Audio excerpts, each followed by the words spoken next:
J.D. Vance minutes after he was elected as Vice President of the United States. After the greatest political comeback in American history, we're going to lead the greatest economic comeback in American history under Donald Trump's leadership.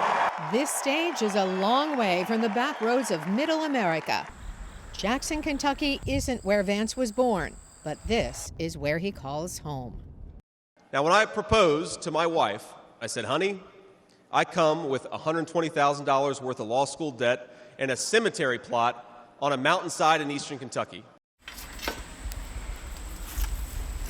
Grandmother Bonnie Blanton Vance. Vance's grandmother was known as Mamaw. He always came down here with Mamaw, and she would bring him to the mountains to let him see what mountain life was, and he evidently liked it. Vance was born here in Middletown, Ohio, and raised mainly by his strict Mamaw, who cursed a lot and kept 19 loaded handguns in the house.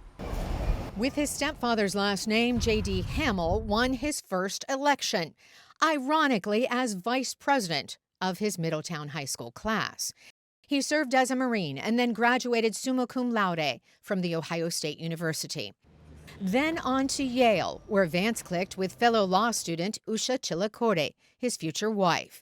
Vance became known nationally through his 2016 bestseller-turned-movie, Hillbilly Elegy, about working-class America. It stars Glenn Close as a blunt mamaw to a young J.D.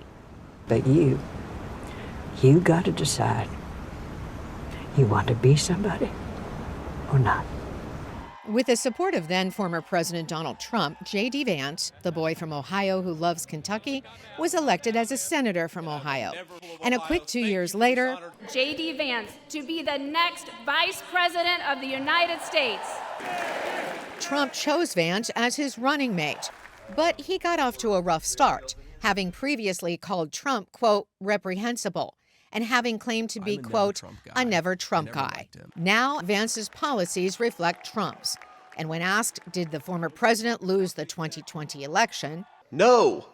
I think there are serious problems in 2020. So did Donald Trump lose the election? Not by the words that I would use. Vance is hawkish on China and East Asia, opposes military aid to Ukraine, and... Ma'am. Could you tell me how you handled it? In answer to my question on the Israel-Hamas conflict, Kamala Harris, on the one hand, says that she really cares about civilian casualties, and yet she refuses to give Israel the weapons that allow them to minimize civilian casualties. Yeah, absolutely. Vance, at age 40, will be the third youngest vice president in history.